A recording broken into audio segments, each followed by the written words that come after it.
तो दोस्तों आज मैं एक्सप्लेन करने वाला हूँ लीपर्स डीमन के ऊपर बेस्ड एक हॉरिफाइंग ब्रिटिश हॉरर मूवी को जिसका नाम है स्टार्व एकर। ये मूवी अभी हाल ही में ही रिलीज हुई है जो कि 2019 में आई सेम नाम की नोवेल के ऊपर आधारित है जिसको लिखा है एंड्रयू माइकल हर्ले ने। मूवी काफी इंटरेस्टिंग है, प्लॉट इसका काफी अलग है, आपको देखने में मजा आएगा। एंडिंग में मैंने लीपर्स डीमन के बारे में बात करी है तो वीडियो को एंड तक जरूर देखना। तो चलिए अब बिना किसी देरी के चलते हैं सीधा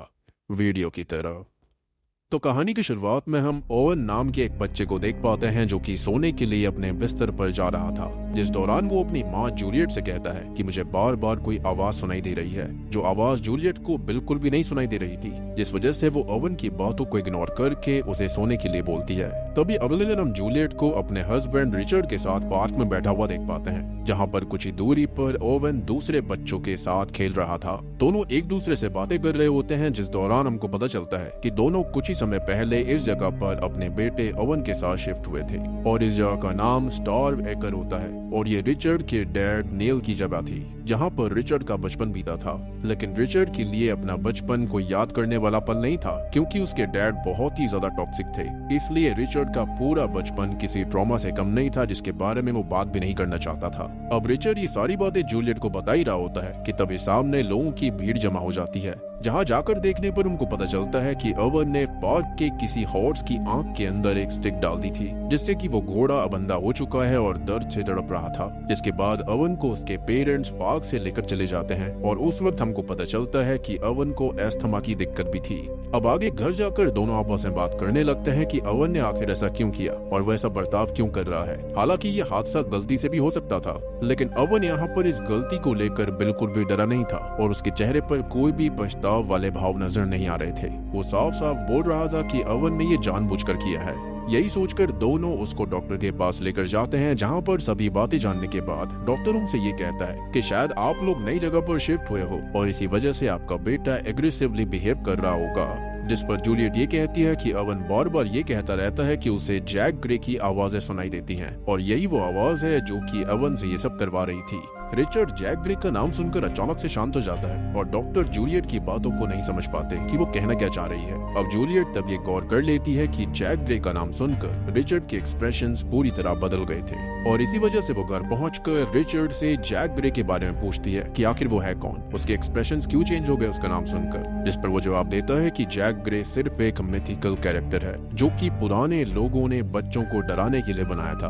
और शायद हमारे फोकलोर में भी इसका वर्णन है, पर वो इसको पूरी तरह से झूठ मानता है और ये सब बातें जरूर गॉर्डन ने ही ओवन के दिमाग में डाली होंगी। अब आप सोच रहे होंगे कि गॉर्डन कौन है, तो इस पर हमको पता चलता है कि गॉर्डन असल में रिचर्ड का नेबर है जो कि इनके परिवार के काफी करीब है और जब दोनों घर पर नहीं होते तब गॉर्डन ही ओवन की बेबी सिटिंग करता है, उसको संभालता है। अब अगले दिन रिचर्ड ओवन को बाहर घुमाने लेकर जाता है, जहाँ पर वो ओवन से ये कहता है कि मेरे बचपन के समय में हमारे घर के आगे एक ओक ट्री हुआ करता था जो कि बहुत ही बड़ा था और टाउन के लोग फेस्टिवल्स पर वहाँ पर पब्लिक गैदरिंग किया करते थे। लेकिन रिचर्ड को ऐसा लगता है कि गॉर्डन ने जरूर ओवन को ऐसा बताया होगा कि वो ओक ट्री दूसरी दुनिया का रास्ता है, क्योंकि ऐसा ही रिचर्ड के पिता नील भी माना करते थे और उनके हिसाब से ट्री को सैक्रिफाइस देने से वो विशेष को पूरा कर सकता है। इसलिए रिचर्ड ओवन से ये कहता है कि तुम कभी भी गॉर्डन की बातों को मत मानना, क्योंकि वो पूरी तरह से सुपरस्टिशंस में बिलीव करता था। जिस पर ओवन उससे ये पूछता है कि अब वो ओक ट्री कहाँ पर है, जिसके जवाब में रिचर्ड कहता है कि अब वो पेड़ कट चुका है और सिर्फ उसकी जड़ी बची हुई है।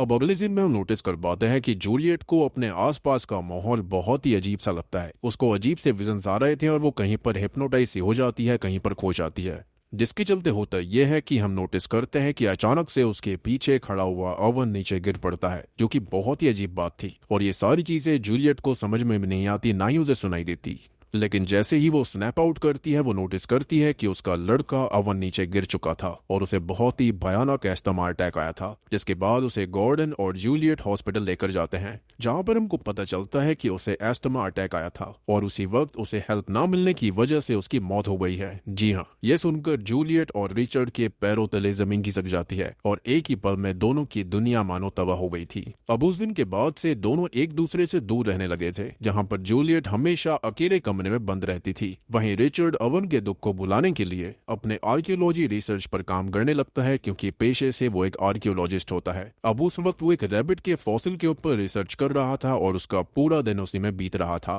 खैर उसी समय जूलियट से मिलने उसकी बहन हैरी आती है, जो कि अपने पेट डॉग के साथ वहां पर आई थी, और उससे मिलकर जूलियट का दुख थोड़ा सा कम होता है। अब आगे जब रिचर्ड एक बार जूलियट से बात कर रहा होता है, तब हम उसकी बातों से ये समझ पाते हैं कि रिचर्ड को ऐसा लगता है कि अवन की मौत में जूलियट की कहीं ना कहीं गलती है, क्योंकि उस वक्त घर पर जूलियट मौजूद थी और उसे ध्यान देना चाहिए था कि अवन कहाँ पर है। दूसरी तरफ जूलियट अपने बेटे की मौत से इतनी बीमार हो गई थी कि वो रात में बिना समझे अचानक से ही नींद में चलने लगी थी और घर से बाहर भी चली जाया करती, जहां पर एक रात रिचर्ड ने उसे उस दौरान संभाला भी था। अब एक सुबह गॉर्डन इनके घर के यहाँ से गुजर रहा होता है, जिस दौरान वो उन्हें मिसेस फोर्ड से मिलवाता है, ये कहते हुए कि ये कुछ दिन यहीं पर रहने वाली हैं। तभी उसी शाम हम फोर्ड को इनके घर पर देखते हैं, जहां पर वो जूलियट से कहती है कि मुझे तुम्हारे बेटे की मौत के बारे में पता चला, लेकिन मुझे जानकर बुरा लग रहा है कि तुम्हारे बेटे की आत्मा अब भी यहीं भटक रही है और उसे तुम्हारे प्यार ने रोक रखा है और इसलिए हमें उसे यहाँ से जाने के लिए कहना पड़ेगा। ये कहकर फोर्ड वहां पर एक रिचुअल शुरू करती है और कुछ चैंटिंग्स को पढ़ते हुए वो जूलियट को अपने बेटे को याद करके उसे यहाँ से चले जाने के लिए बोलती है, जिस पर जूलियट ऐसा ही करती है और उसके बाद उसे ऐसा लगने लगता है कि उसके सर से कोई बोझ कम हो गया हो। उस वक्त वहां पर हैरिया भी होती है और फिर रिचर्ड को भी पता चलता है कि यहाँ पर ऐसा कोई रिचुअल हुआ था, जिससे कि वो काफी गुस्सा हो जाता है।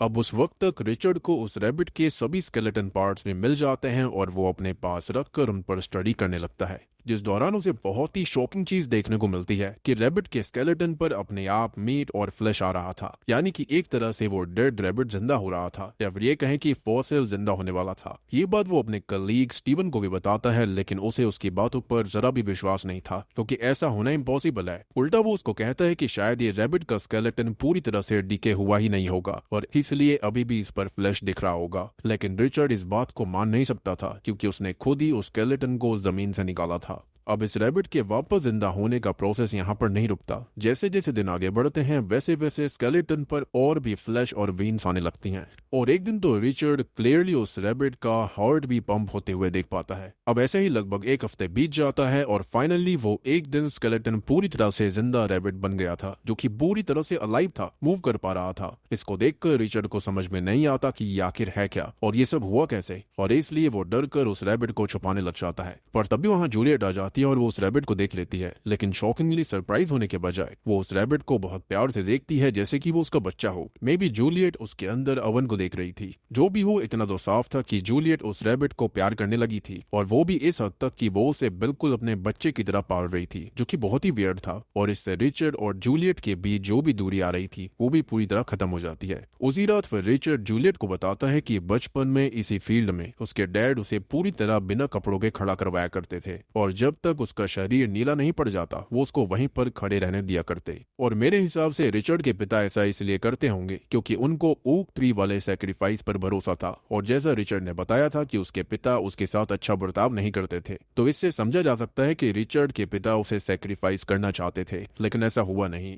तभी अब एक सुबह हैरिया को नील की एक किताब मिलती है जिसमें ओक ट्री को लेकर कुछ बातें लिखी थी, जहां पर यह लिखा था कि ओक ट्री के फॉलोअर्स एक दिन पेड़ के यहाँ पर इकट्ठा होंगे और 3 लोगों का सैक्रिफाइस करेंगे, जिसके जरिए जैक ग्रे इस दुनिया में आ पाएगा, यानी कि अवन का वही इमेजिनरी फ्रेंड जिसने उसको हॉर्स को मारने के लिए कहा था। Maybe Jack Grey Demon का नाम होगा। अवन 3 सैक्रिफाइसेस को बताते हुए वहां पर लिखा हुआ था कि उसके अंदर एक बच्चा, एक लेडी और एक आदमी का सैक्रिफाइस दिया जाएगा। वहां यह भी लिखा हुआ था कि कुछ लोगों ने ये करने की कोशिश करी थी, लेकिन उससे पहले ही उस ओक ट्री को काट दिया गया ताकि ये रिचुअल पूरा ही ना हो पाए। अब यहाँ पर एक और चीज रिवील होती है कि नील ने रिचर्ड को सैक्रिफाइस करने के लिए बाहर रात में खड़ा किया था, लेकिन रिचर्ड सैक्रिफाइस नहीं हुआ। इसका रीजन था कि जैक ग्रे सिर्फ उसी सैक्रिफाइस को एक्सेप्ट करता है जो सैक्रिफाइस करने वाले के करीब हो, लेकिन यहाँ पर नील रिचर्ड से प्यार नहीं करता था और शायद इसी वजह से उसने उसका सैक्रिफाइस एक्सेप्ट नहीं किया। वही हम ये भी गौर कर पाते हैं कि जूलियट का रैबिट को लेकर लगाव बहुत ही ज्यादा बढ़ गया था, पागलपन की तरह, और ये इस हद तक चला जाता है कि जब वो रैबिट हैरिया यानी कि उसकी बहन को काट लेता है तो वो उस बात को भी इग्नोर कर देती है, जैसे कि कोई दिक्कत ही नहीं है, कुछ भी नहीं हुआ।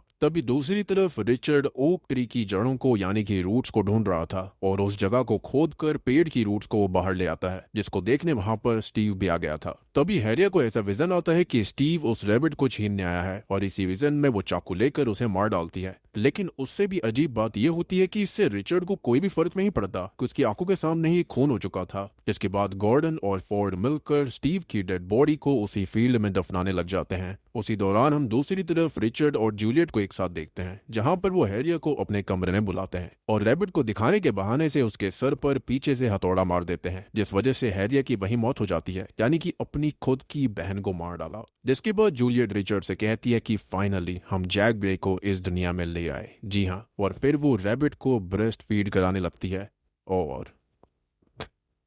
बूम, इसी के साथ में ये मूवी यहीं पर खत्म हो जाती है। तो दोस्तों, ये थी स्टार्व एकर फिल्म की कहानी। Now I am pretty sure कि आपको एंडिंग थोड़ी सी इधर उधर लगी होगी, इसलिए मैं आपको स्ट्रेट फॉरवर्ड करके बताता हूँ कि आखिर हुआ क्या है। तो असल में यहाँ पर जूलियट और रिचर्ड जो थे वो यहाँ पर शिफ्ट ही इसलिए हुए थे ताकि वो जैक ग्रे यानी कि उस डीमन को इस दुनिया में ले आए। और इसका पता हमें तब चलता है जब इनडायरेक्टली एक बार जूलियट रिचर्ड से कहती है कि मैं चाहती तो ओवन को बचा सकती थी, जिसका मतलब साफ था कि उसने जानबूझकर उसे मार दिया, या फिर ये कहें कि मरने दिया, सेक्रीफाइस दे दिया जैक ग्रे को। लेकिन आखिर उसने ऐसा क्यों किया था? तो इसका जवाब है कि डीप डाउन वो भी उस डीमन को इस दुनिया में लाना चाहती थी, और उस रिचुअल के बारे में जिसमें 3 लोगों को सेक्रीफाइस करना था, उस बारे में उसे और रिचर्ड दोनों को पता था। इनफैक्ट यहाँ पर गॉर्डन और शायद से फोर्ड भी इसमें मिले हुए थे। और सबसे बड़ी बात कि आपने नोटिस किया होगा कि गॉर्डन ने यह कहा था कि फोर्ड यहाँ पर कुछ दिन रहेगी, यानी कि वो भी जानती थी कि यहाँ पर भैया कोई रिचुअल होगा और जैक ग्रे को बुलाया जाएगा, जिन्होंने एक साथ मिलकर एक बच्चा यानी कि ओवन, एक लेडी यानी कि हैरिया और एक आदमी यानी कि स्टीव को मार डाला और रिचुअल पूरा करके जैक ग्रे डीमन को उस रैबिट के रूप में ले आए,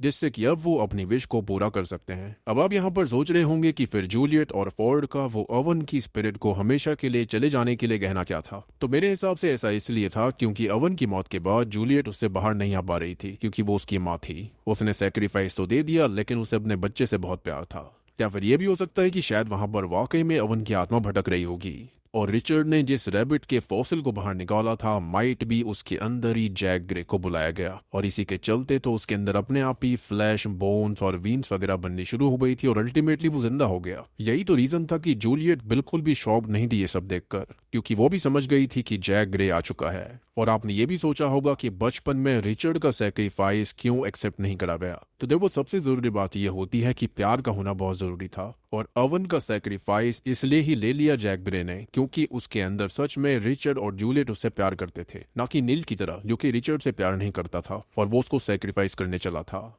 जिससे आप उतना प्यार नहीं करते उसका सैक्रिफाइस देना काफी आसान होता है, लेकिन आप जिसे सच्चा प्यार करते हो उसका सैक्रिफाइस देना काफी मुश्किल रहता है, और वही इन डीमंस को चाहिए होता है। तो दोस्तों, ये थी स्टार्व एकर फिल्म की कहानी, जो कि एक ब्रिटिश हॉरर मूवी है, जो कि 2019 में आई सेम नाम की नोवेल के ऊपर बेस्ड है, जिसको लिखा है एंड्रयू माइकल हर्ले ने। अब देखो, यहाँ पर मैंने सारी चीजें आपको ऑलरेडी समझा दी हैं कि आखिर वहां पर हो क्या रहा था। इन लोगों ने उस डीमन को बुला लिया, और मेरे ख्याल से ये डीमन जो है वो लीपस हो सकता है, क्योंकि उसको ईस्टर बनी भी कहा जाता है। और मेरे ख्याल से ये एक टुल्पर डीमन है, जिसको लोगों की कॉन्शियसनेस ने ऐसे ही क्रिएट कर दिया। क्योंकि देखो, यहाँ पर ये लोग इसको माना करते थे, जिसके चलते वाकई में वो जिंदा हो गया था। अदरवाइज किसी फॉसिल का ऐसे ही उसके ऊपर मांस का और सब चीजों का आ जाना बहुत ही वियर्ड बात थी। अब सोचो कि एक हड्डी थी, एक फॉसिल थी, और सेक्रीफाइस के तुरंत बाद ही वो पूरी तरह से जिंदा हो गया था। तो माइट भी वही लीपर्स डीमन है जो कि अब इन लोगों के साथ में कुछ भी कर सकता है। हो सकता है कि शायद वो उनकी विशेष कोई पूरा कर दे, लेकिन बदले में वो और भी सेक्रीफाइस भी ले सकता है।